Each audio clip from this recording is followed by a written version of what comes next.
Welcome to the BDLA and Impact Hub collaboration webinar on Local Law 97. If you have any questions, please put them in the Q&A box and we will get to them at the end unless they are extremely relevant to the presentation. And now Peter Rumsey is going to introduce what the BDLA is. Thank you, Lindsay. And hopefully most of you have heard about the Stanford Building Decarbonization Learning Accelerator, BDLA for short.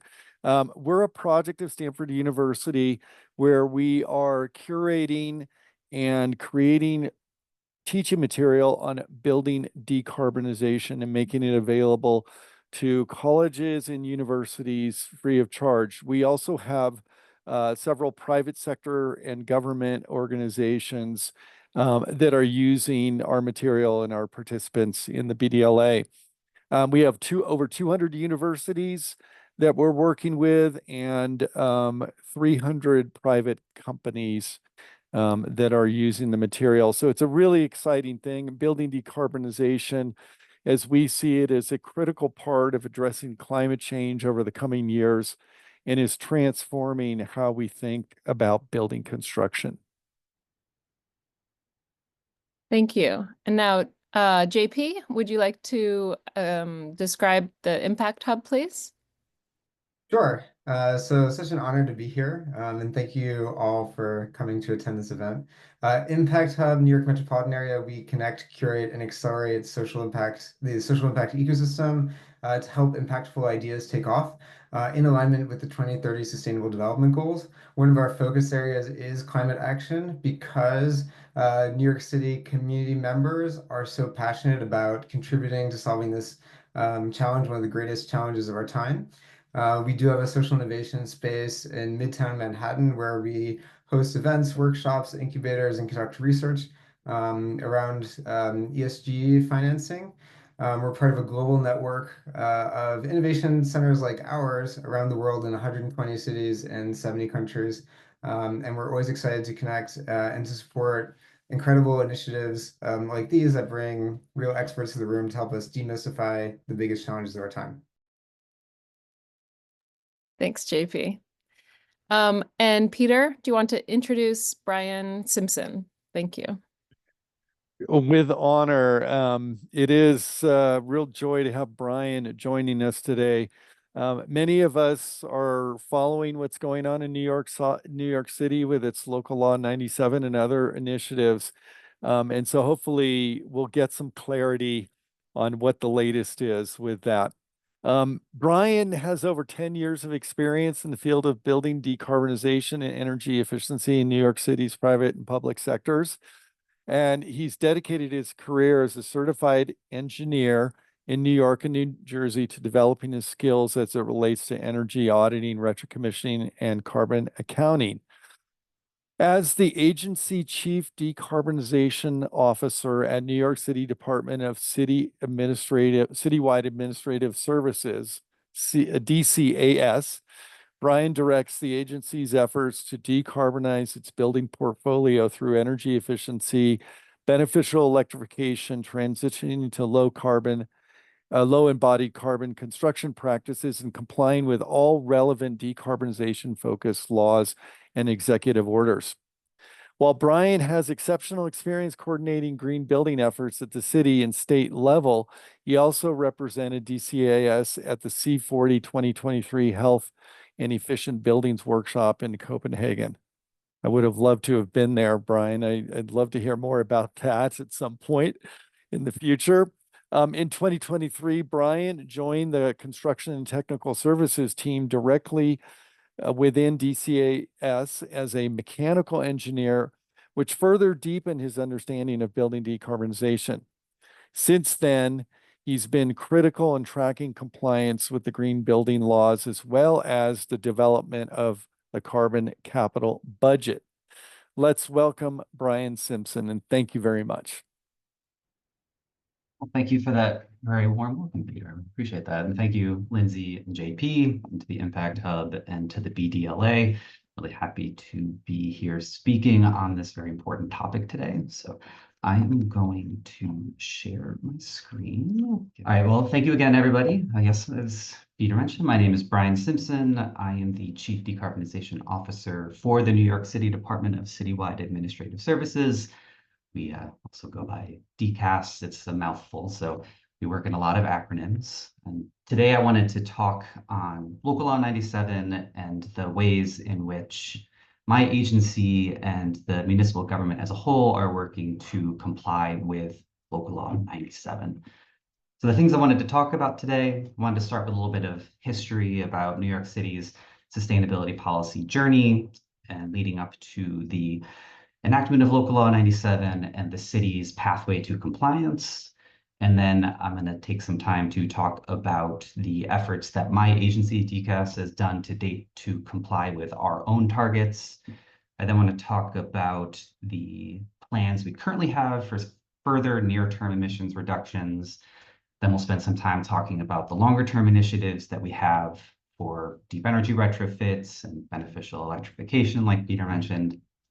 And then I want to spend a little bit of time at the end talking about some of the unknowns and things we're working around with the future of the electricity grid, our emissions trajectories for the city, and maybe if time allows, a little bit on the future policy side of things. So to start with, on the background for the policies that have led up to Local Law 97 and where we are right now, here's a map of the sustainability policies and the highlights that we've seen over our time over the past 15, 20 years. Starting back in 2007 with the initial Plan NYC that actually set the initial target for New York City municipal government operations emissions reductions at 30%. We've seen a multitude of laws that have come through since then. Some highlights are the Greener, Greater Buildings Plan, which included Local Law 87 with the energy audits and retro commissioning, which we'll talk a little bit more about in a bit. After Hurricane Sandy, we started to build in resiliency to our policies. And then coming into the de Blasio administration, we started to align more with the policies coming out of the Paris climate agreements, leading into the Climate Mobilization Act in 2019 that includes Local Law 97. And more recently, we've also started to build in environmental justice considerations with some more recent local laws, as well as the New York State Climate Leadership and Community Protection Act. It's just important to note here, New York City has been a leader in these policies. Clearly, we've been doing this for a very long time, and Local Law 97 is a great example of that. I wanted to dive in a little bit on the legacy local laws that we've worked on. So the Greener, Greater Buildings Plan was our first sort of suite of sustainability policies. This set up things like energy benchmarking with Local Law 84, where we would put large buildings' energy usage and water consumption into Energy Star's portfolio manager tool. And this allowed the city to start to understand how our buildings are stacking up compared to our peers. This is also what allowed us to start to identify which buildings we needed to invest in. We also saw the creation of the New York City Energy Conservation Code that was building off of the state and international codes so that we started to lead in terms of energy efficient new construction. We also saw Local Law 87, which was a key law here because that's where we started to actually do energy audits in these big buildings and start to retro commission or fine tune or fix up the systems that we have in these buildings. This has been a foundational aspect of policy for us because we've used these energy audits to plan our bigger capital investments, and we've used retro commissioning as an opportunity to get our buildings in good working order and also optimize to get the short-term emissions reductions. And the last law, Local Law 88, we'll touch on a little bit. It is important for the short-term emissions reductions because it also made us bring all of our lighting up to code. Now, the next suite of laws, and the one we're going to spend the most time talking about, was the Climate Mobilization Act back in 2019. So this brought the next wave of big policy. There's the Sustainable Roofing Zone local laws, which require that any new roofs or substantial work on roofs to include sustainable roofing zones. So you have to put either green roof or solar or both. This is important because the city for municipal buildings has a large target of putting 150 megawatts of solar onto our roofs by 2030. So we need every lever that we can pull. And this has been a good way to start to build out that solar. We also built off of the benchmarking from Local Law 84 by starting to put energy efficiency grades on our buildings. For those in New York, you may have also been familiar with like the grades that we put onto restaurants, and you can think of it in a similar way here. The energy efficiency of a building is then presented as a score, and ultimately you get an A, a B, a C, a D. And this has been helpful to publicize the energy efficiency of our buildings and also really move owners, including city building owners, the municipal government, to get those higher grades. The Local Law 96 with the PACE financing, not something we're going to concentrate on here, but it is important for private building owners to use innovative financing methods to tie their energy efficiency investments to loans that can be paid off through their tax bill. But really what we're here to talk about is Local Law 97. This is the cornerstone of the act.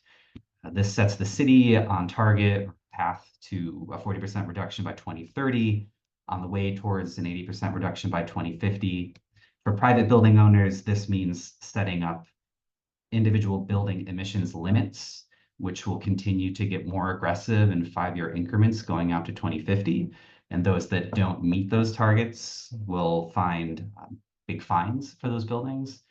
Now, municipal government, which obviously I represent, we have a difference compliance pathway, which we'll talk more about a bit later, but it does actually set us up on a more aggressive pathway because we are supposed to get to 40% by 2025 and then to 50% by 2030. Now, as I mentioned, I don't actively participate in the private sector pathway for compliance, but I can speak to it just in sort of my knowledge of working in the industry for a while, and do want to at least go at a high level about how this works. What I've got here are a couple snips from the law and from the accompanying rule for Local Law 97, which show first how you calculate what your emissions threshold is, and then how you determine what your emissions are. So you take a given building that has been benchmarked through Local Law 84, and you apply these emissions factors shown at the bottom to the different use types based on what Energy Star's portfolio manager has. So say if you were a building that was comprised of a courthouse as well as an office, you would take the square footage of the courthouse, multiply it by the 0.00426, and then the office would likewise get multiplied by its coefficient, and that would set your threshold for Local Law 97 compliance.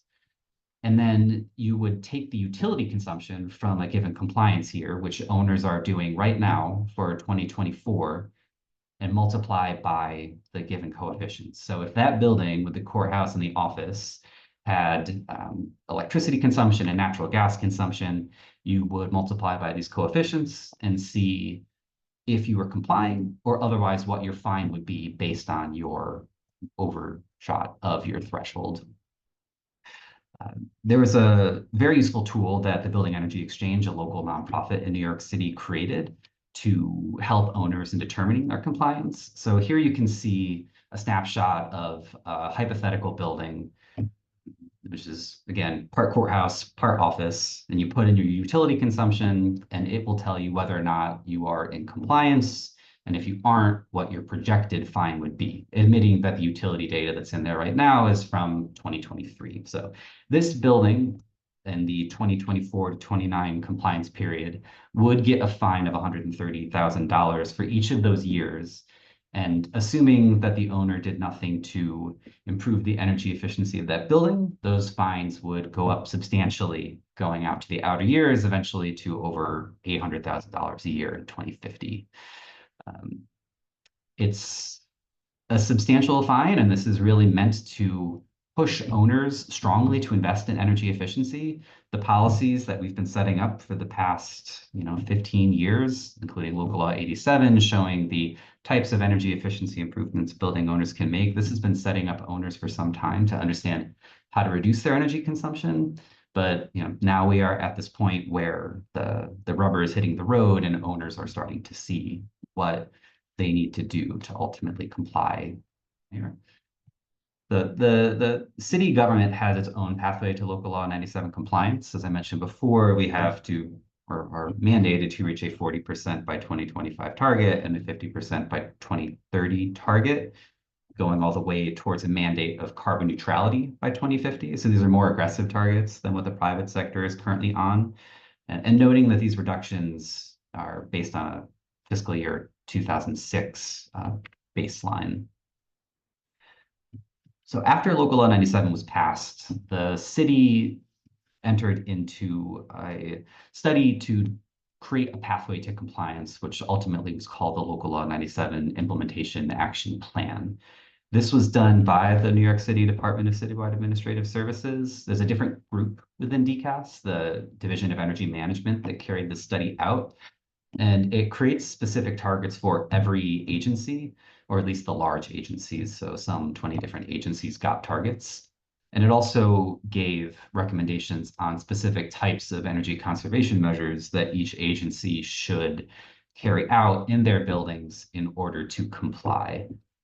This was done to create a more equitable pathway.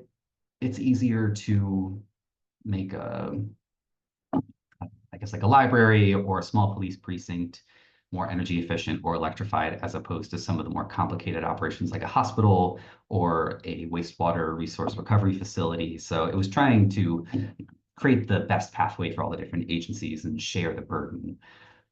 This also integrated all of our other policies and mandates, like the solar on roofs policy that I talked about before. And it also attempted to create the need for certain new types of policies, including fossil fuel phase outs, in order to achieve the deep decarbonization that we're looking for. Now, with all that said and that foundation laid, I want to talk a little bit about what my agency, DCAS, has done to date to meet our local law 97 targets. A little bit more about DCAS. As an agency, DCAS, we operate and maintain 55 plus or minus 2 buildings, depending on how you look at it right now. These are mostly courts and office buildings, about 15 million square feet.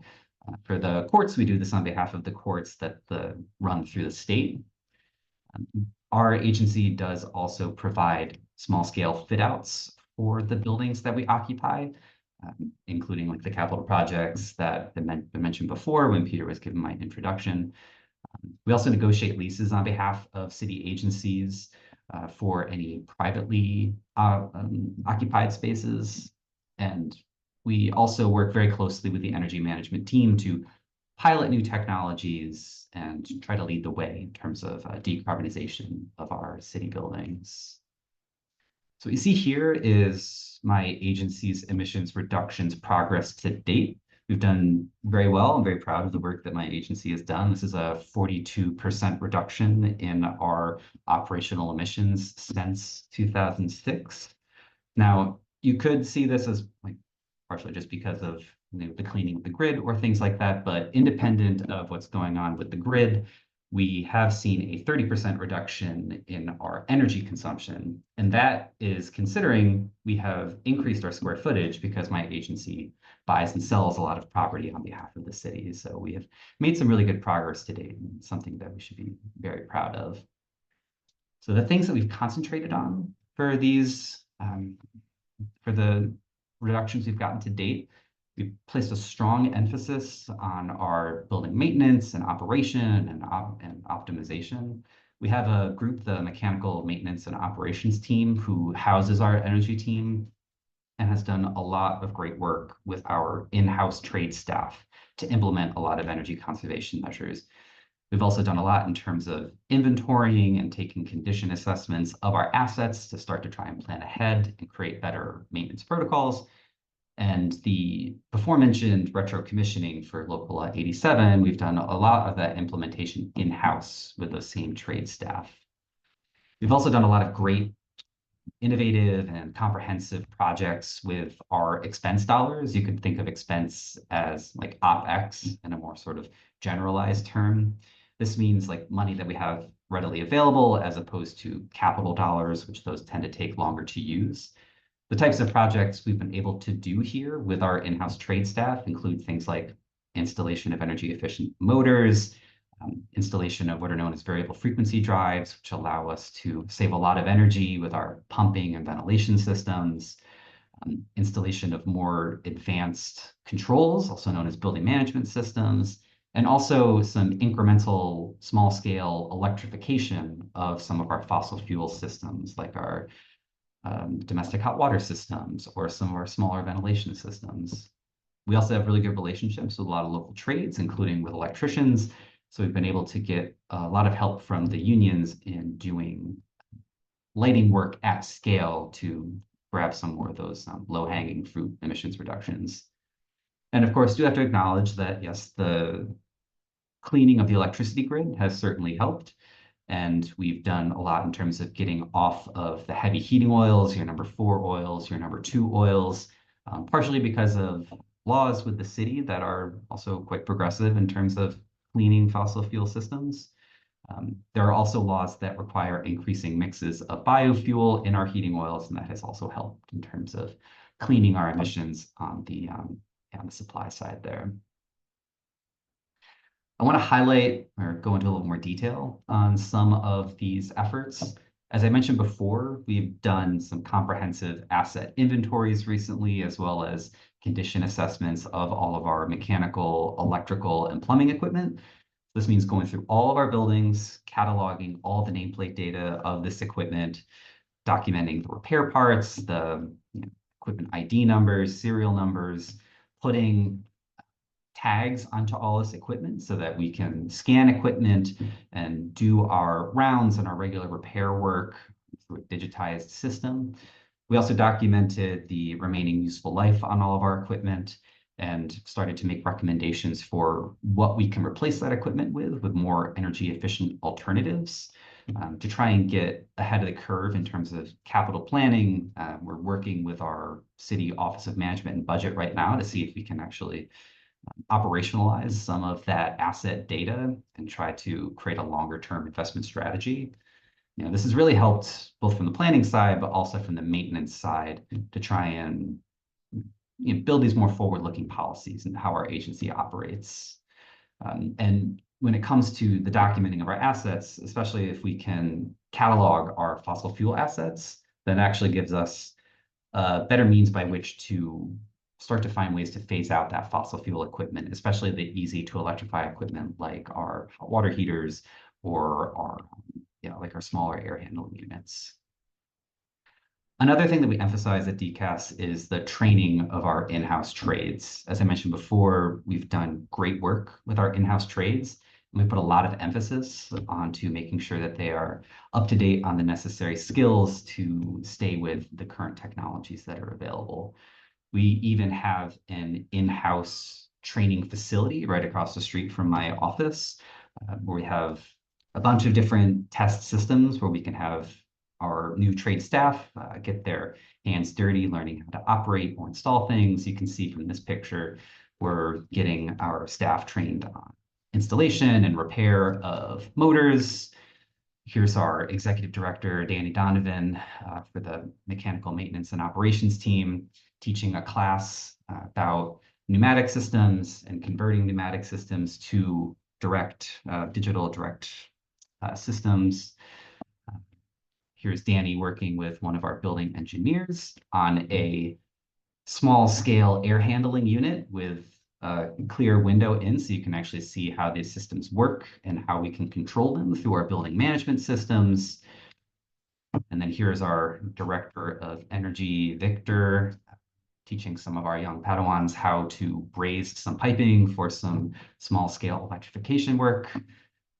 Very proud of our team for being able to keep up with all of this. The installation of small scale electrification is something that's quite innovative in what DCAS has done. And being able to do this with in-house trade staff means we can do this quickly and less expensive to start to move towards these longer term policies of electrification. So an example, or I guess diving into that idea of the innovative expense work for doing this electrification. We've done this at some of our smaller buildings already, including this building you see in the picture here. This is the Long Island City Courthouse in Queens. We've electrified about half of the building using in-house labor and working with vendors to procure the materials. So we worked with our vendor to buy commercial scale heat pumps. So you can see here we have the outdoor units that were installed in the courtyard. And then on the right, you can see the overhead terminal units that provide the heating and cooling. So this equipment was dropped off by the vendor and then installed by our in-house trade staff, including doing all the piping, any plumbing, the electrical wiring. Now, this is all stuff that we can do in-house, which is really, really important towards trying to move this stuff forward. You can see here as well that we were able to purchase a small heat pump rooftop unit through that same vendor, and they can do the rigging to actually install it on the roof. And then our trade staff can do all the work in terms of ducting the equipment, wiring, setting up the controls. This is something that's really exciting that we're trying to expand as we get more used to doing this type of work. We even are doing these heat pump water heaters.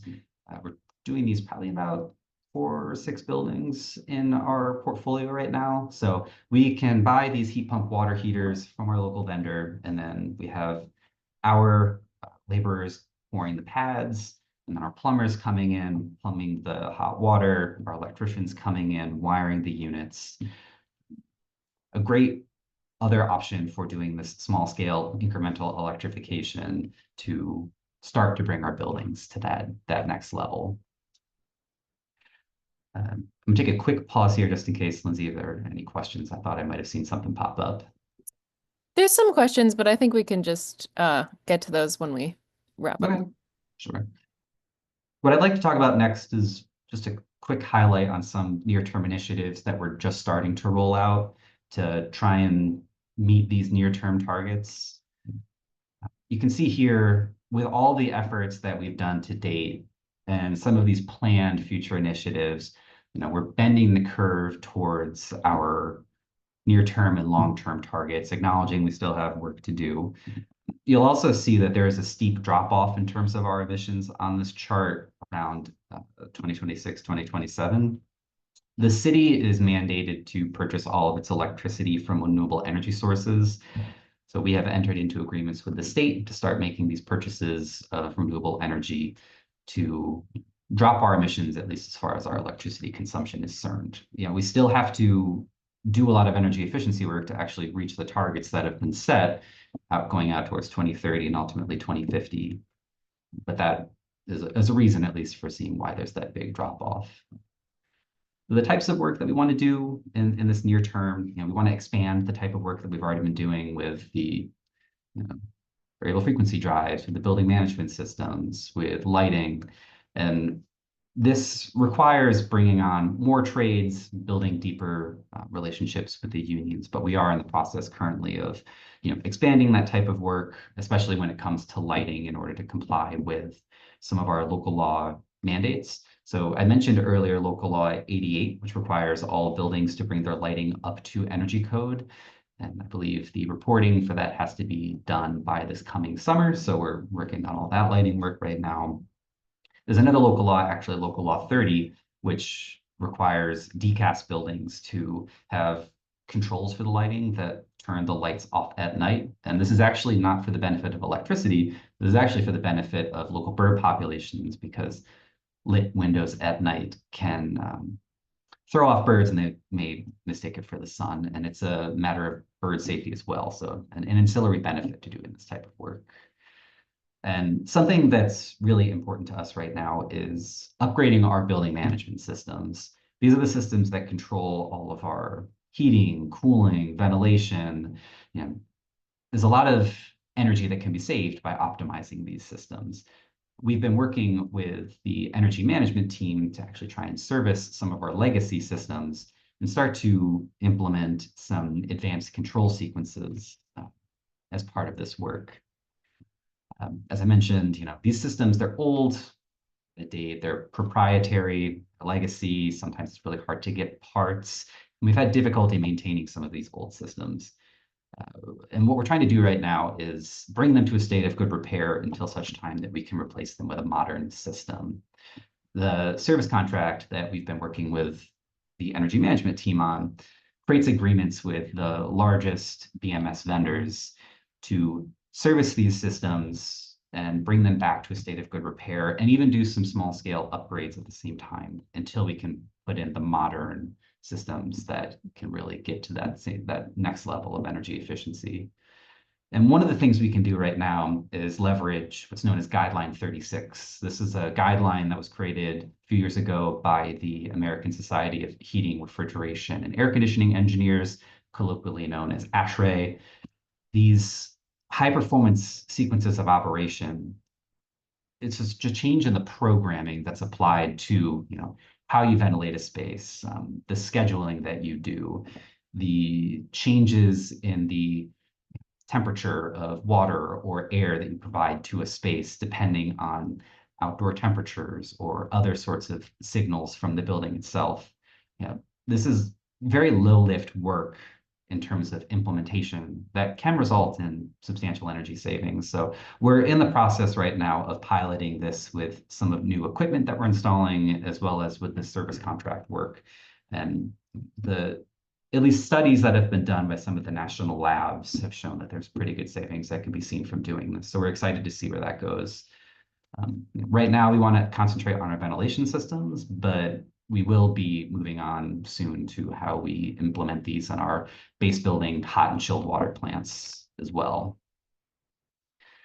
Now, I want to pivot to talking about some of our longer term initiatives here, the things looking out more towards 2050. These types of efforts, some of which we can start to implement now, and some of which will take 5, even 10 years, they're going to get us that much closer to our targets. And again, we still have more work that we have to do on top of these initiatives, but this is the type of stuff that's really going to set us on our way towards our long-term 2050 net zero goals.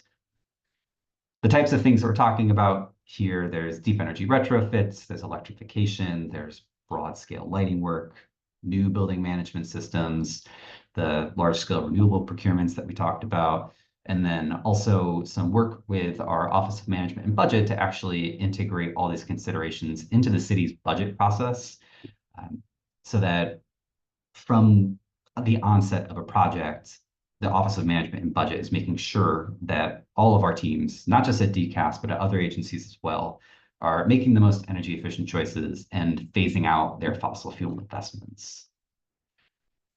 Something particular to DCAS buildings, well, I guess also to other agencies as well. But we have a lot of historic landmarks in our portfolio. We have like City Hall, we have all these beautiful old courthouses. This creates a lot of unique challenges for how we actually implement this type of work, both from an energy efficiency standpoint, but also in terms of how we provide good comfort to our tenants. But these tenant fit outs that we do when we have a new tenant move in, these are great opportunities for us to actually improve how our buildings perform and do energy efficiency within the normal course of work. So we have been looking to incorporate higher standards towards these types of fit outs. There's actually a local law 86, which has been amended several times, but it's known as the Capital Green Building Program, which requires that large city investments in capital projects require LEED Gold, as well as reductions in energy consumption over code and what ASHRAE would normally dictate. We're also looking to standardize on heat pump equipment for these fit outs as it works within our buildings. And we're also looking at how we can do smart improvements to our envelope to consider the historic nature of the walls and try to maintain their integrity. We do also have interesting discussions with our landlords right now on the privately occupied buildings. Not something we'll get into here, but generally something that's relevant for us as we move forward. I'm going to talk a little bit about a case study at my office building, 1 Center Street, also known as the David Dinkins Manhattan Municipal Building. Some of you may have recognized this as you go over the Brooklyn Bridge if you're based in New York. We are currently planning a fit out for one of the floors, and we want to use this as a pilot for a high performance fit out where we're going to do the LEED Gold that I mentioned. We're going to improve the air quality. We're also going to standardize on heat pump equipment, optimize the heat recovery of the building, utilize modern open protocol building management systems, and also most interestingly, do envelope improvements. At least on this floor, we can do windows, although it won't always be the case in these historic buildings. But also, how do we insulate those walls to improve comfort, improve the thermal performance, but also make sure that the wall continues to be sound? And that last point is, it takes a lot of work, and it's something that I want to just get into the weeds on a little bit for maybe more academic people in the crowd here. This is an image of the wall after taking the walls and the ceiling down. This building, built the turn of the 20th century. It's got a serious masonry wall with granite, brick, and terracotta. But these walls aren't insulated, nor do they have any sorts of air or water or vapor control layers. And these are older double pane windows, not thermally broken. You see consistent issues with condensation, a lot of temperature variation on the surfaces, and also just a lot of heat loss or gain because of this lack of high performance. This is a lot of opportunity, but we have to do it right when we insulate these walls. And this is something I think about a lot as we move into these deeper energy retrofits. This graphic provided by the people over at the Building Science Corporation shows a sort of ideal way to insulate a wall from the interior, and that's just where we start in terms of what are we looking at. It's very important to put the right control layers in the right place. It's also important to put the right amount of insulation and do it in a way that's going to prevent any sort of issues. These are the types of things that keep me up at night. The image on the left looks like some sort of nightmare that I might experience. We worry that the moisture that would hit a cold wall could lead to condensation, ultimately to mold. There's also concerns of freeze thaw, spalling of the exterior wall. So we need to do this in an intelligent way to make sure that we properly control the moisture in these walls and make sure that it doesn't collect and lead to these issues.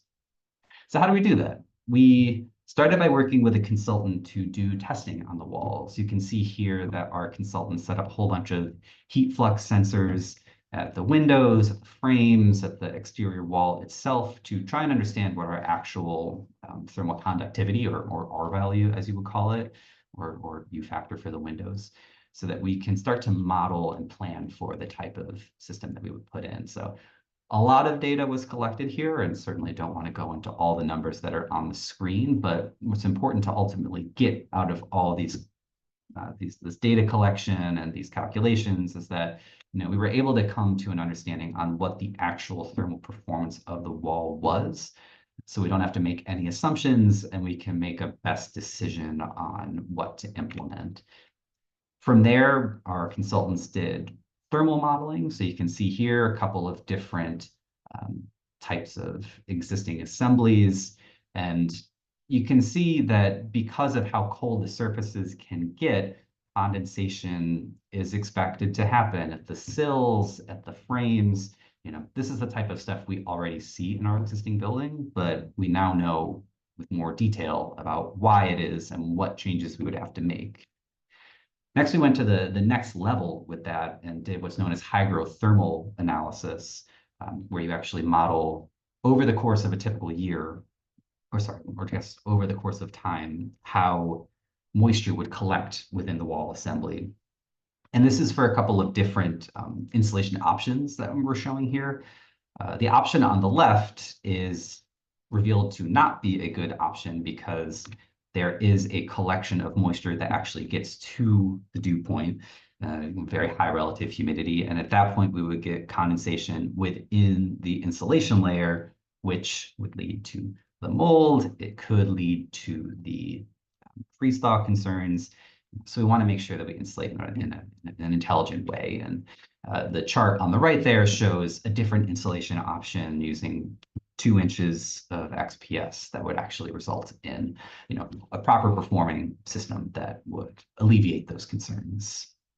So a lot of consideration just to insulate a wall, but especially for anybody who maybe dabbles more in passive house, the higher performance a wall you build, And particularly like in the more aggressive a climate, like in New York, you really have to do this type of planning to make sure that you maintain the integrity of the wall and keep that good indoor air quality and prevent any sort of like mold growth or things like that.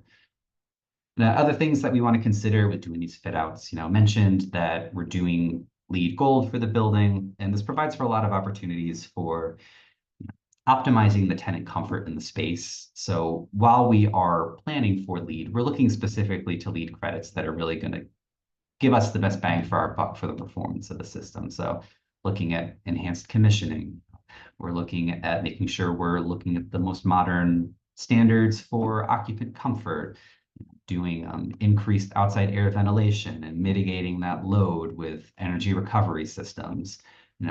We want to make sure that these spaces for our tenants are as comfortable as they can be. So really want to try and standardize on this type of work going forward for our fit outs. Another thing to talk about, aside from these tenant fit outs, is this more base building comprehensive electrification work that we're doing. So the implementation action plan establishes expectations for electrification for each agency with a target of electrifying 10% of the city's municipal portfolio square footage by 2030. DCAS itself had a target set for 1 million square feet to be electrified by 2030, which does sound like a lot, but when you have 15 million square feet of space, you can get to that quickly if you pick the right buildings. We already have over 1 million square feet in various stages of planning or design for electrification, but because of how long the city processes can take, these projects aren't going to be complete for a while, and it's complicated, so we want to do it right. But we at least are at a good place in planning, and we'll continue to move that forward and pilot and be an example for how we electrify these buildings. What you see on the left here, that's the Harlem Courthouse up in Harlem in New York. We have a comprehensive electrification project planned there with the New York City Department of Design and Construction, also known as DDC. We're doing a similar thing with the Brooklyn Appellate Courthouse in downtown Brooklyn. And then we also have work with some of our new construction or substantial rehabilitation. So what you see here is 70 Mulberry Street. It's a community center in Chinatown, which sadly experienced a large fire back in 2019. But this is a good opportunity to build back better. So this building is going to be all electric. It's going to have building integrated photovoltaics, as well as a rooftop photovoltaic canopy system, very high performance HVAC. This is a very exciting project to work on and something that we think will be a banner leader on how to do this type of work. I also wanted to throw a quick shout out to our partners at the Brooklyn Public Library and the New York City Economic Development Corporation. They are currently rehabilitating the Red Hook Library, which was devastated by Hurricane Sandy. You can see on the right that this building is very exposed to flooding, and Hurricane Sandy really wiped out a lot of the systems. So BPL and EDC are rebuilding the building. They're actually lifting the building and building in a myriad of flood mitigation measures, as well as making the building all electric, net zero energy. It's a real banner project, which I'm really excited to see actually happen, and shows how we can incorporate resiliency as well as environmental justice, because this is an environmental justice zone, into this type of local law 97 work. To wrap up here, and just making sure as well, Lindsay, I know we got about 5 minutes left. Are there any questions you want to get to now, or should I go towards the end? Just wrap up and then we'll get to them. All right. I wanted to spend the last couple of minutes here talking about the future for what we're working with, especially what the grid is looking like, the electricity grid that is, and what our long-term emissions trajectories are looking like. As some of you may have read in the news over the past some odd years, one of New York City's main electricity sources, the nuclear power plant at Indian Point, was shut down. It was unsafe. It hadn't been maintained well. It was a necessary thing to do. Unfortunately, this meant that we lost about 20% of our electricity generation from a clean source, and that has all been backfilled by natural gas. And that's a headwind that we've faced, and it's been difficult to achieve our targets as a result of that, something we certainly didn't plan for. You can see here the grid mix going back, I believe, to 2005. And we, as a state and as a city, we've done well in terms of getting off of coal, fuel oil in terms of power generation. But because of the slow growth of renewables and obviously Indian Point going offline, we've really gotten a lot of natural gas in our mix, and this has made our grid pretty dirty. And as a result of that, what would have been a 34% reduction in the city and the municipal government's emissions for 2023, the most recent year that we've benchmarked, instead was a 26% reduction. The electricity grid got 14% dirtier, and because we use so much electricity, this was a real difficult hurdle to overcome here. And it's something that we have to continue to contend with and plan how are we going to overcome this. New York City is doing some important work with the state to counteract this. We are doing some large-scale renewable development, as I mentioned earlier, with New York City's procurement of large-scale renewable energy for our electricity. We are one of the primary investors, well, we're purchasers of credits from the Champlain Hudson Power Express, which is a high voltage direct current power line that is currently being built from the hydropower resources in Quebec all the way down to New York City. And this is going to supplement, I think, something on the order of half of the electricity that was generated by nuclear or by Indian Point. It's not going to cover the whole thing. We're going to need to also do more in terms of wind power and other sorts of, solar upstate. We do have a fair amount of wind power that's already awarded and in construction or otherwise completed. So we will get supplemental renewable energy from that as well. Unfortunately, with the changing federal climate, it's unlikely we will get any new offshore wind projects approved because of needing to work with the federal government on that. So we do still need to work more with upstate resources, particularly with solar, with wind, with hydro, even nuclear, if that comes back on the table, to provide the rest of that clean energy and really keep up with the state's goals through the Climate Leadership and Community Protection Act to make our electricity generation net zero in these coming decades. So with that said, and wrapping up here, we're getting a little close to time. This is what the city's outlook is when it comes to our emissions reductions. This is for the whole city. This includes planned emissions reductions from city actions, as well as the renewable procurements. And I should say that this is put together by the New York City Office of Management Budget as part of their climate budgeting process. And then this is what the city government operations looks like. The procurement of the renewable energy, the large-scale renewables, is a big sort of near-term driver towards our emissions reductions, but we still have a long way to go to get to our net zero mandate. And that's really going to require that ramping up of getting off of fossil fuels, something that we're actively working on with all those electrification projects that I showed before, but a lot of work to do there. The last thing is I just wanted to touch on really briefly here. So we've talked a lot about the supply side, but it's also important to acknowledge the demand side when it comes to electrification policy. This is an image from the New York Independent System Operators Gold Book, which shows future projections for electricity load. This is for the whole state, this image, but generally what it does show, and is represented generally in New York City as well, is that later in 2030, we're going to start to see the winter peak electricity consumption, at least projections, pass the summer peak as we start to use more electricity for heating than electricity for cooling. You can see this is like a snippet of data from that gold book specific to the different electricity zones downstate. New York City's in what they call Zone J. And you can see here that the projection for load in Zone J, as of right now, so the peak being in the summer, this 11,000 megawatts, that would find an equivalent in the projection of the latter half of the 2030s for the winter peak. People are concerned about can the grid handle this? And it's a valid concern. Generally speaking, we do have a lot of capacity to support electrification in the short term, Con Edison and PSE&G on Island, they will have to upgrade their substations, their wiring to accommodate this, but at least we do have a little bit of time to work on this. Yeah, and generally speaking, for this is around the time we're going to start to see the 2040s when the summer peak is going to equal the winter peak, representative of what we saw before. Okay, we're going to need to wrap up, Brian. If you could just one slide and then.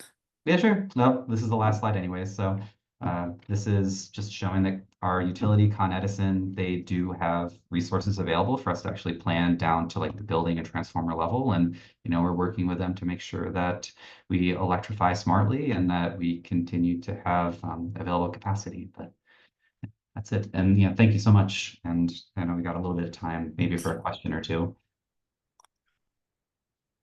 Thank you, Brian. That's fantastic. Lindsay, let's do 2 questions and then we'll try to wrap up close to the top of the hour. Okay, for the first reporting period, does the law allow for a blended limit based on 2019 10 categories approach before the update to ESPM was put in place? Unfortunately, I don't have a good answer for that question. I think it's a little bit too in the weeds. My understanding is that they want to use the ESPM numbers, but I think you'd have to look at DOB's presentations, the Department of Buildings, to know better. Because I'm not involved with that aspect of Local Law 97, I don't have a good answer for it. Okay, and just one more. Does the electric GHG emissions factor change each year as the grid gets cleaner? Does the city provide forecasts for the future, or does it post a new value each year? That's a good question, and it is relevant to what I do. So the New York City government releases a greenhouse gas inventory every year that's required by local law. And the emissions coefficients in the inventory are updated each year. It's something that the mayor's office actually does every year in coordination with the local utilities and the ISO. So from that way, yes, the coefficient does change every year. And for New York City municipal government operations, we use the greenhouse gas inventory coefficients when we calculate our local law 97 progress. That can be a good or bad thing because of the grid getting dirtier because of Indian Point. There was also a change in reporting methodology with this most recent year due to some misreporting by some electricity generators. So we do sometimes see headwinds as a result of using that annual coefficient. But in short, for New York City government, yes, our coefficients do change year to year. But then for the private sector, at least their coefficients are strictly based on what is in the law. Right. Okay, Thank you, Brian. What a great update. I'm really impressed.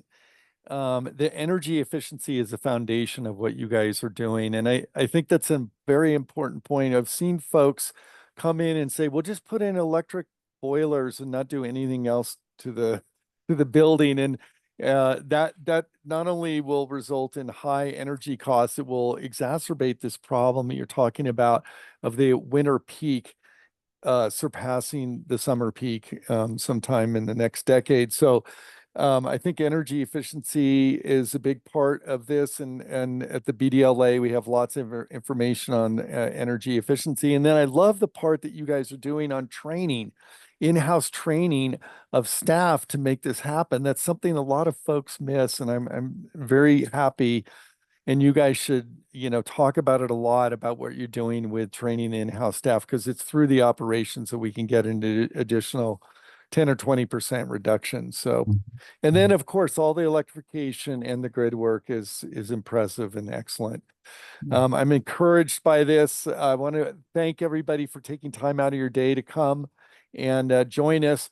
Do go to the BDLA website, bdla.stanford.edu, and there's lots of free teaching material, including recordings of our past webinars, and this one will also be posted there. Please tell your colleagues and friends and take advantage of that. And I also want to thank JP and the Impact Hub, and would recommend anybody in the New York area, or if you're visiting New York, to go by the Impact Hub and see the good work that they're doing there. So thank you very much.